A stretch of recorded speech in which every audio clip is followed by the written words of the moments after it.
Good morning, knitters. Welcome to PJ Knits. My name is Penny, and I am from a steamy Central Illinois location today. It is the day after the 4th of July, and it is Thursday, and it's back to work. I really dislike those holidays that fall in the middle of the week where you have 2 Mondays and 2 Fridays. But the really super nice thing about this is I'm just working today and tomorrow, and then I'm off for a week and a half while I get ready to go to Meg Swanson's knitting camp next week, and then take a couple of days and I'll be in Iowa for our granddaughter's 6th birthday. So I'm looking forward to that. So I can get through these 2 days. It's hot, and it's been hot for quite some time. And so we're so lucky that we have air conditioning that we can sit inside and knit with. So today's episode, I'm going to talk to you about my next adventure, which is going to be Meg Swanson's knitting camp. This is a fun weekend, a fun week. I'm leaving next Thursday, and I'm going with my friend Linda, and we've been going for some time. This, I think, I have marked as my 15th year that I've been going to Meg Swanson's knitting camp in July. My very first year, I went in 1996, and it was on the 4th of July, or the 4th of July weekend. I think the Thursday or the Friday of that week was the 4th of July, so I was up there for the 4th of July. So I believe this is 15 years. Like I said, in 96, I went by myself. In 99, I decided to go back again, and I met up with somebody online at that time, my friend Julie from nearby Bloomington Normal, and I met her for the very first time, and then I went to Bloomington. My husband dropped me off in the parking lot of the Cracker Barrel, and then Julie and I hooked up with Peg Alexander from Indianapolis, and the three of us drove up together. None of us knew each other than just meeting and that we were knitters. And so probably in 99, we were not as conscious about getting into cars with strangers as adults. But anyway, that was my second time going. And I went for the, what they have is 4 camps during the month of July. And it's the first timers, it's the second timers, it's the 2.75, and then it's the off timers. And so this second year, I went back again for the first timers because I really need to pick up some more things, I thought, some more hints, and was really not comfortable with the style of knitting. And so I went back for the first timers then. It was in the hotel room, and I happened to be, they paired us up with campmates to room with if you wanted, and mine happened to be Julie that I had traveled with. And I remember remarking to Julie one night after we had been in class during the day with Meg, and I remember saying to her, you know, now I can knit whatever sweater I want, given the information that Meg has imparted to us. It was so liberating, and I knew that it would fit when I was done using her style and her mother's style technique of knitting. It was just amazing. And through this second time that I went with Julie, developed a long friendship with Julie. I don't see her as much as I used to because of work and other things have prohibited that, but I keep in touch periodically with her. But Julie and I had embarked on a lot of knitting adventures after that together because we were comfortable with each other and had similar lifestyles and similar stories. So it's, again, one of those knitting relationships that started a long friendship. So then again, I did not go back to knitting camp for quite some years. Back in 2006, I went back again. I had a group that I had been knitting with, Linda and Shar and Norma, and I've talked about Norma before. We went in 2006, and we went back to first timers because they had never been before. And so I think when you do knitting camp with Meg Swanson, you really need to start at the first timers. And first and second timers are very structured. Meg lectures all morning long on all points of EPS, about increases and decreases and lace and and just the structures of sweaters and color work, and just a massive amount of information, and all from Meg that she learned from her mother and has perfected over the years. So I went back with them again to give them that kind of relationship, to get it from the start as well. That year, Norma went with us, and when she came home, it really wasn't her cup of tea, and so she did not ever go back with us. But then in 2007, we decided, Linda and Shar and I decided to go back again together, and we went to second timers because we thought, well, we should, gravitate out of the first timers, go into second timers. And it was very much the same as the first timers, with a little bit less of the teaching, I thought. But anyway, we went together, and Shar and Linda roomed together, and then I had a room by myself, adjoining rooms. And we went for that year. And then the following year, I suggested, or somebody suggested, that we maybe go to the 2.75 retreat, which is not Meg so much teaching the rudimentary skills that we had learned in first and second camps, but bringing in the participants to ask questions into a basket, and she still does that. And then she answers those questions. And then participants, other people who came to 2.75, would do mini demos if it was something that, somebody's like, oh, I don't know how to do that increase, or how that piece of lace work. And if they were proficient in it, they would get up and do, a 10, 15, 20-minute demo. Or a discussion or talk on that in front of the group. And what is so neat about this camp is that Meg has a camera that zooms down on whatever she's working on or somebody else is working on. And then there are TV screens around the room so that you don't have to be right up there next to Meg to see it. You can just, look at whatever TV screen is closest to you. And so you get a hands-on, a very up close and personal of what's going on, whoever's demonstrating, or if it's Meg. So that was in 2008, and we continued to go, the three of us, every year until Shar passed away. And since then, in 2012, Linda and I have been attending together, and again, we're going back this year. It took us a couple of years of return engagement to 2.75 to really get to know those who came every year, because really most of the people on the list for 2.75 are the same ones every year, and we so look forward to seeing them each year and see what they're knitting on and catch up on them. We do keep in touch with a lot of these people on social media and different platforms, and it's so much fun just to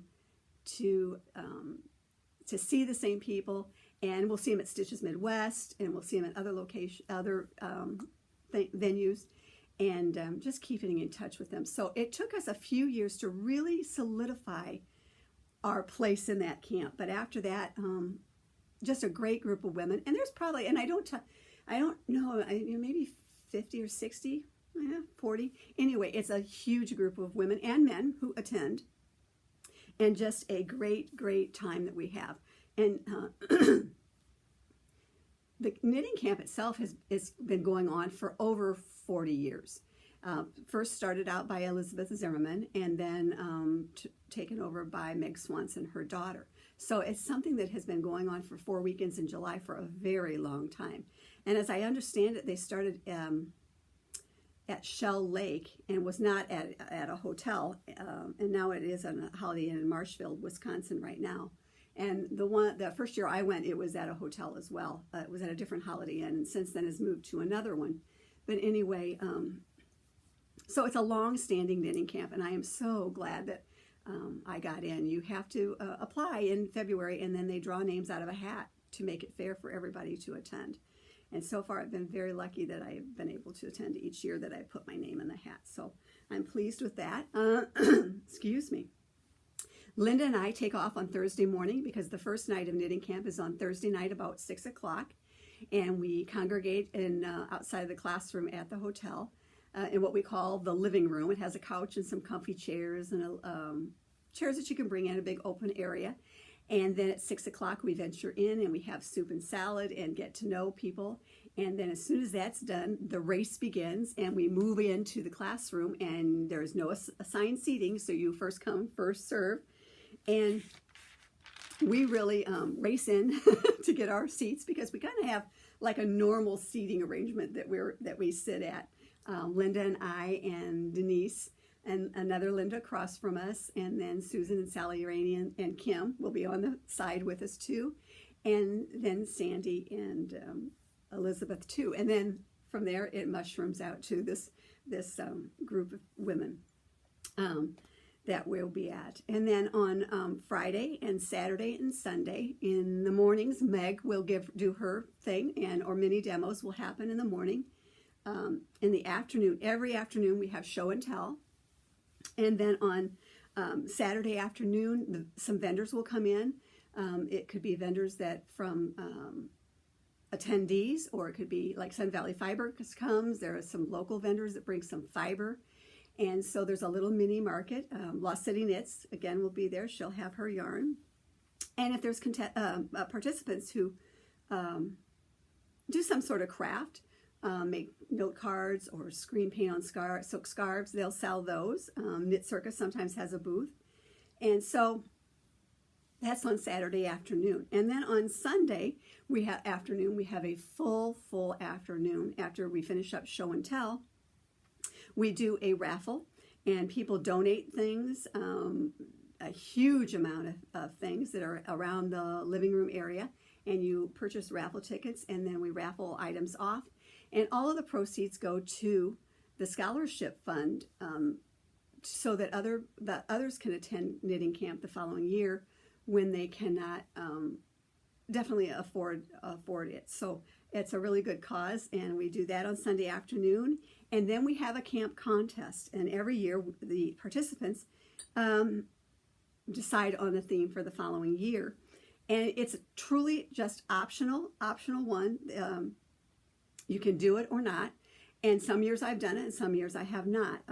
This year's theme was the Great Knitted Circus. And so it'd be so interesting to see what kind of knitted items are placed in the middle of the room for people to vote on the top 3. And it's so much fun to see and hear the stories about how they came up with that specific knitted item to go with the theme. Last year it was at the museum, and I did not do that one. But a few years ago we did one. It was great literature, or literature of any kind that you really enjoyed. And I loved Willy Wonka as a child, the book, and the first movie. And so I had Willy Wonka yarn colorways that I'd gotten from Stephen B. And this was my contest entry that year. This is my 3-color cashmere by Ho-He.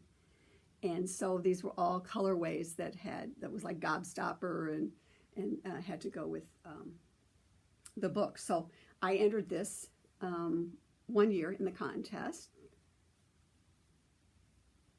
And I placed pretty good that year. And I gave a little rendition out of the book too. That was my story to go with it. And then several years ago I came in second. I was so pleased. And the contest had something to do with EZ's percentage system or whatever. So that was the year that my friend Joe had a friend who was doing a display in the Smithsonian, and it was the coral reef, and people were mostly crocheting items for the coral reef. And Norma and Joe and I think Char and Linda maybe too, we knitted, and maybe Karen, I can't remember. We knitted items, coral reef, that were displayed in the Smithsonian and then traveled. And it all had to do with math. And so that year I thought, well, since that was our contest, I thought I'd take just a little bit further on that. And at the time Norma helped me out with the background fabric and my sand and some shells. And so using that coral reef and the mathematical formula to make these little pieces of coral, I knitted my own coral reef. Norma helped me. She had in her stash the fabric, and then she also had the little fish, and then she had sand that she had collected from her Gulf Shores trips. So this is my coral reef, won second prize. And I had that, and sitting next to it, I had my little old lady sitting in her lawn chair in her bikini with a little string of yarn, and the little string of yarn was hanging down into my coral reef. And that was supposed to be me, or maybe Elizabeth, sitting there and knitting. Because Elizabeth Zimmerman had a little thing one time on a video that she did, that she was knitting on the back of her husband's motorcycle while he was driving. And so I kind of took it off from that, and that was my coral reef. So that was my contest one year. And then I haven't done it since then. Nothing's really spoke to me, and of course I've been knitting on other things, which you have to really concentrate on that. But it's really a fun contest to do. So that's on Sunday afternoon. And then every night after we're done at 3:30, we go back, we knit a little bit, we go to dinner, and then we come back at night and get comfortable either in the classroom or in our little living room outside the classroom. And we sit and knit and chat, drink coffee, maybe have a glass of wine, have a drink. And we just sit there and relax and enjoy each other's company and just soak up the knitting life. And that's every Sunday, every afternoon.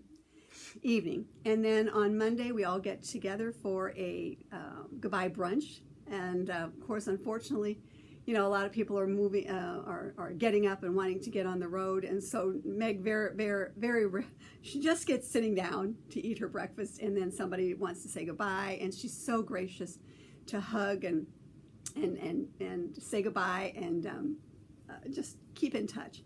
And so it's a very, very fun weekend. I just enjoy the heck out of it. As a part of the L-shaped classroom, Schoolhouse Press is who puts it on. That is Meg's company.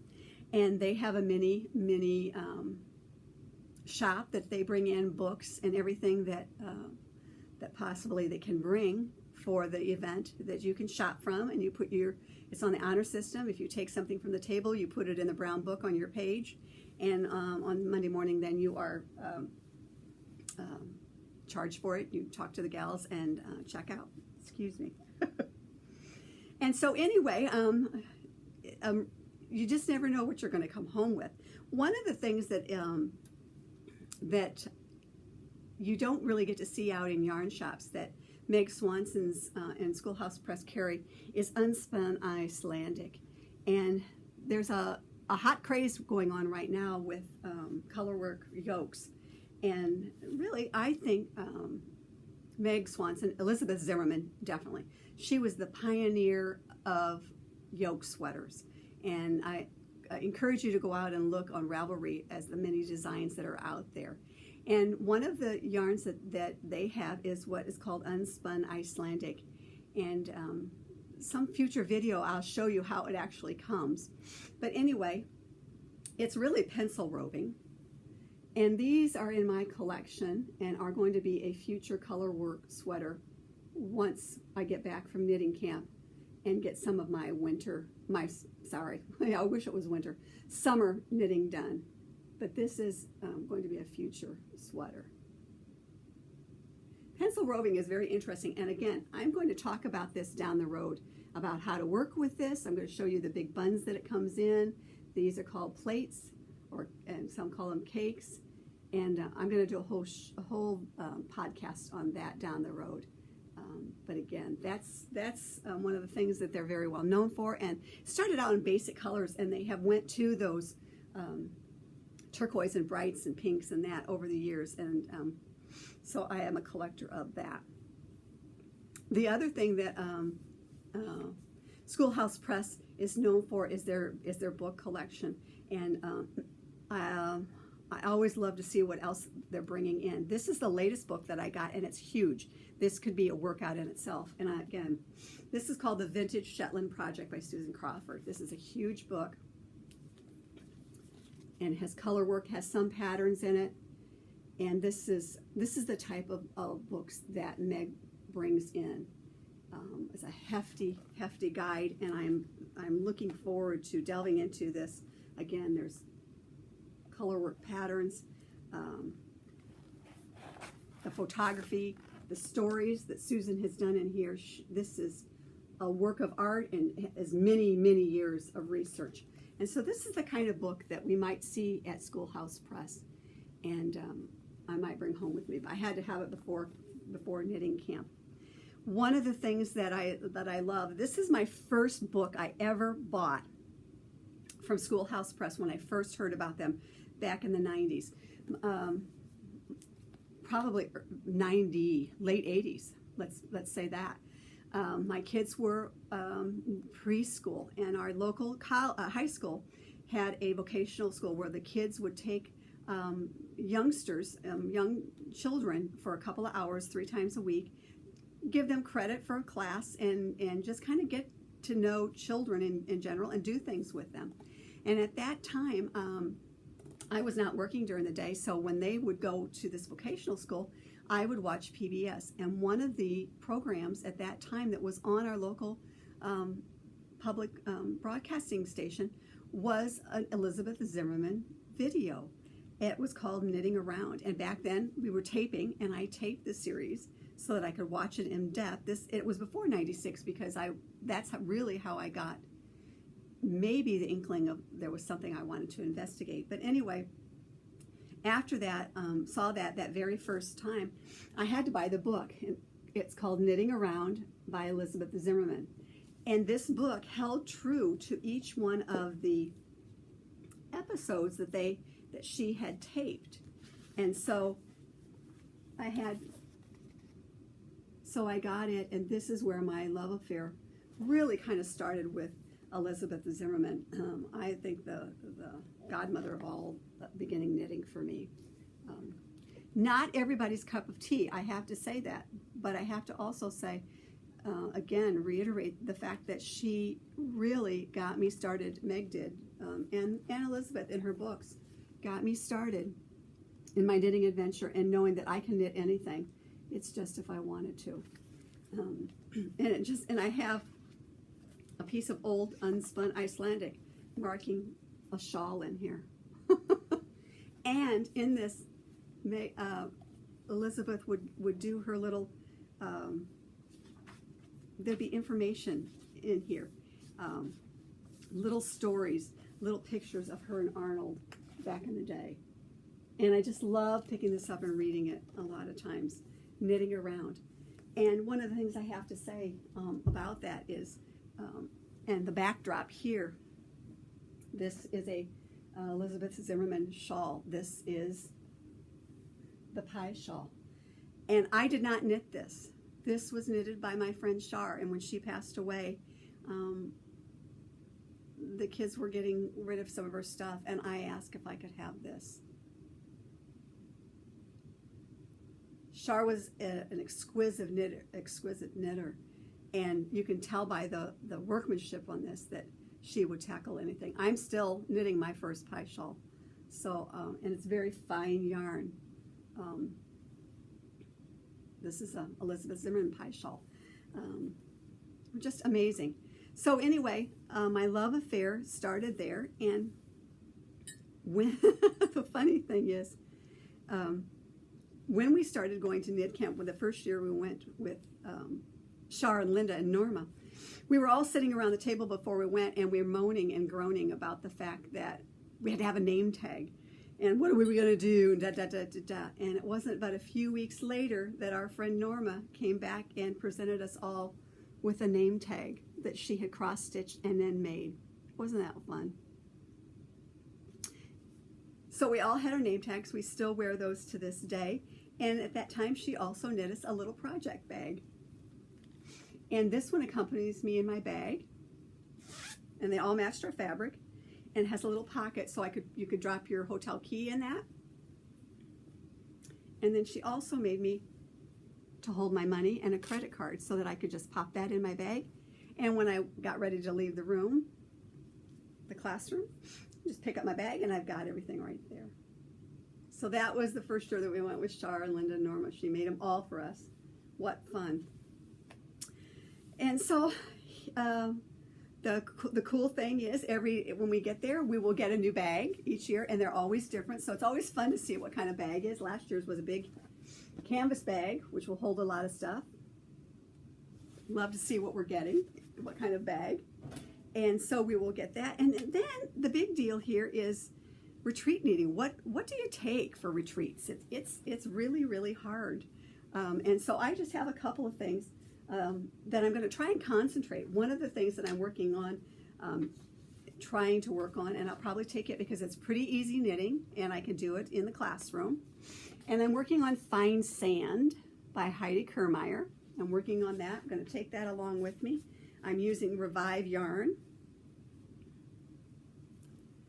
And my goal is to have this done for Stitches Midwest. We have a little contest going on with the attendees that we attend with. And so my goal is to have this done. So if I take that along and all the balls of yarn and really concentrate on that at night, then I'm hoping to get that done. The other thing I'm going to take is my Helsinki sweater, and I want to talk about this a little bit.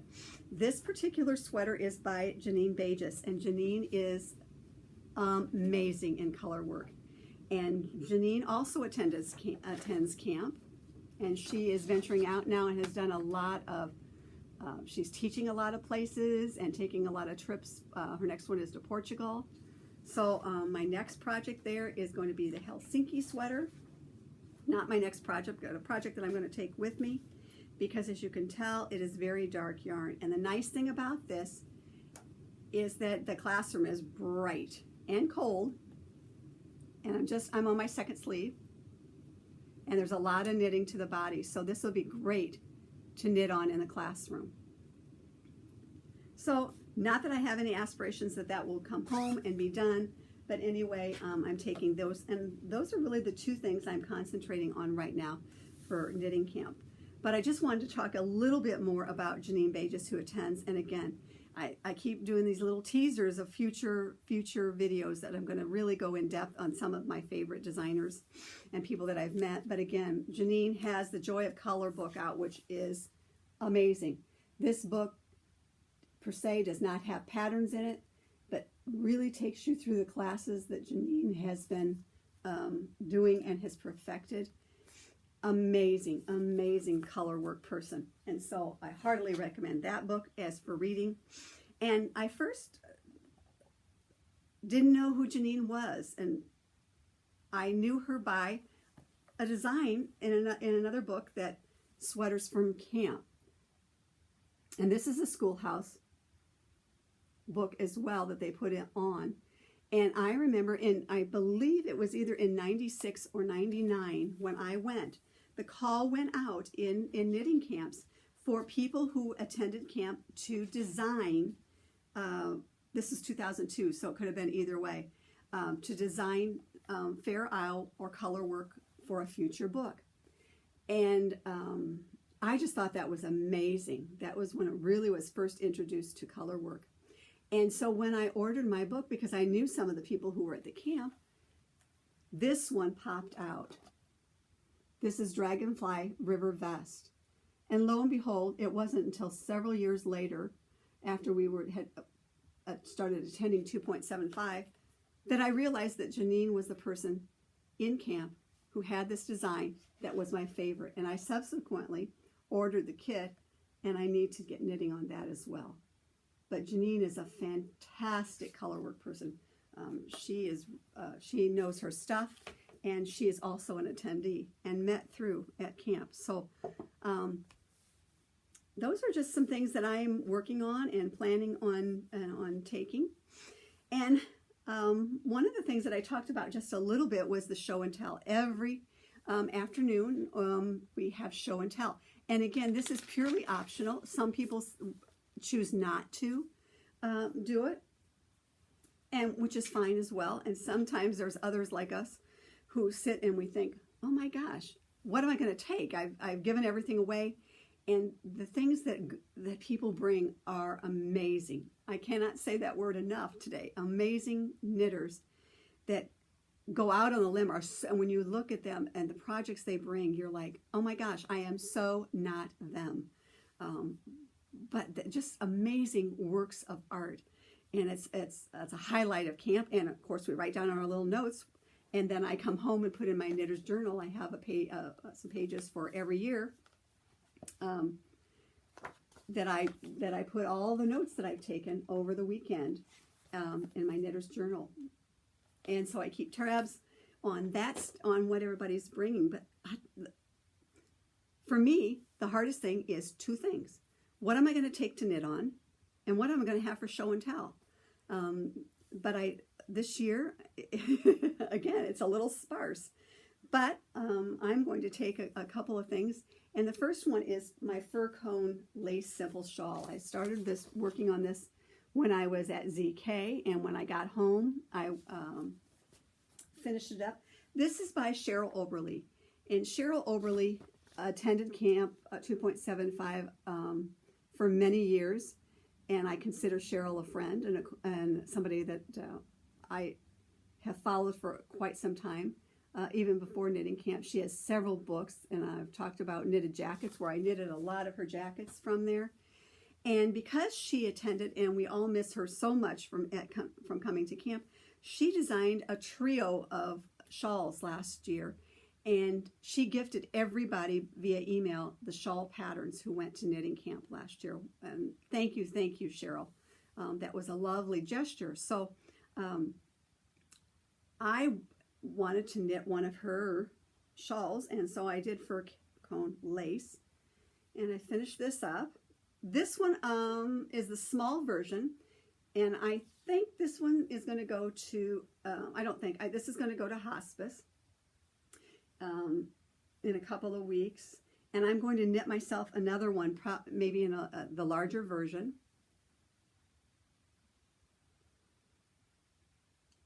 And a little bit lighter weight.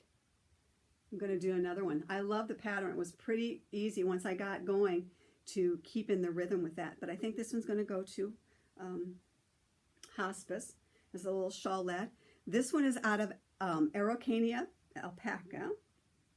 And it's so super, super lush and soft. So I'm going to bring that because it was a gift pattern from Cheryl last year. I thought that would be fun.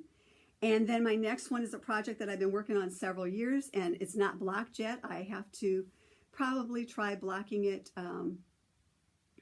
this weekend after we get home from Iowa to have it ready in time. I bought at Stitches Midwest a wooden blocker for these specific kinds of shawls from Denise and Chris at Lost City Knits. And this is the Lerwick Harbor Hap Shawl. All finished and needs to be blocked. Like I said, this is going to be a big square, so that one's going to have to be blocked and take some time with that. And I'm loving that. So that's going to be my one of my show and tells as well. The knitted on border was quite the process, and that's what took me the longest to get. Not only that, I didn't buy enough of this yarn because I redid the colorways that Denise suggested in mine to make some of it pop, and so I needed one more skein of this, and so I took my shawl and my skein to knitting camp last year, and she had her little pop-up shop there, and brought me a couple, and then we found it on the shelf on her hook, this colorway. And it was a pretty good match, so I could finish that. So this has to be blocked. I'm hoping to get it done blocked. And it's a pretty big shawl, and it's quite the process to block it on this wooden frame that goes huge if you want, and will keep it nice and make all the squares. And because it has this scalloping edge, you run threads through that and hook it to these pegs. And so they'll stretch each one out. So that's Lerwick Harbor Hap, and that's done out of her Foothills Fingering, I want to say, yarn. So I want to get that. Yes, Foothills Fingering Merino yarn, and that particular pattern is out of Denise's first book, Ultimate Tule. Has some great patterns in it. So that Hap shawl is from there. And I have yarn for a second one for hers that I think that's going to be a Hap shawl. So those are going to be my two show and tells. Hopefully if I get that one blocked, maybe tonight or tomorrow night I'll get that in the water and get it blocked. If not, it'll be Sunday night when we get home from Iowa. But anyway, those are going to be my two main show and tells to bring to knitting camp. I've been knitting on some other things, and I wanted to just say before I forget too, is when Debbie and I podcasted from ZK, I talked about my shawl, my Ascent shawl by Amanda, and I wanted to just show you the pattern on that. That's the Ascent shawl. This is the worsted version. It too was out of Alpaca Reina, and she also has a finger weight version of it. But I wanted to show the pattern, give time to the pattern as well. Ascent shawl by Amanda, and I love that one as well. So I wanted to talk to you about that. And then finally, I have a sweater to show you. This is my featherweight. This one gave me, gave me some fits on the yardage because I saw this at Stitches Midwest last year, knew that I wanted to knit it, got the yarn, and was told that I would have sufficient yarn. Well, I wanted to go a little bit bigger gauge, and also I knew I wanted it to be longer. So I did that as well and made some modifications on it. And so this is featherweight, done at a larger gauge out of 3 Irish Girls yarn. This is done out of their Springvale and also then their Mira mohair strand held together. And so that is featherweight, and I'm so pleased. And I was worried at the time when I took it off the needles that it would be too short because I need them to be longer, you know, past the waist. And I also made the sleeves because I need a fatter sleeve. I told you that before. I did the sleeves on a larger gauge as well, and I was hopeful that everything would fit there. And after I blocked it this last week and popped it on, it was spot on. So I am so pleased with that, to have my, I have a shawl ready for fall to go, and I could take this to knitting camp as well, because the hotel is cold when you have that many bodies, and it's going to be 90 degrees again. So anyway, that's kind of what's been going on, what's happening. I'm headed, like I said, I'm headed off to knitting camp next week, and looking forward to that, spending time with Linda, and we just talk incessantly, and meeting up with friends, and meeting new people too. It's a great time, and it's one of those, you know, I look forward to ZK, and I look forward to knitting camp, and then next up in August is Stitches Midwest, and then we take a break until the winter. So for knitting retreats, I'm just looking forward to this one so much. And at the end of all of the YouTube video casts, I always use Knit On with Confidence and Hope, and that's part of a little saying that Elizabeth Zimmerman coined. And so I bring that to this as well.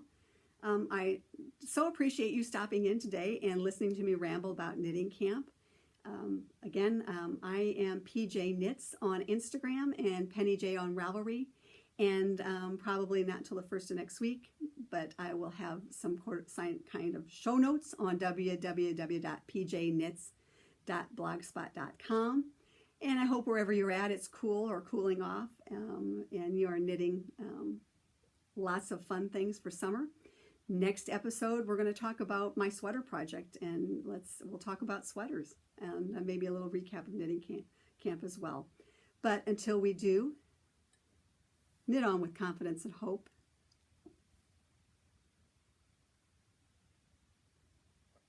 Bye. See you later.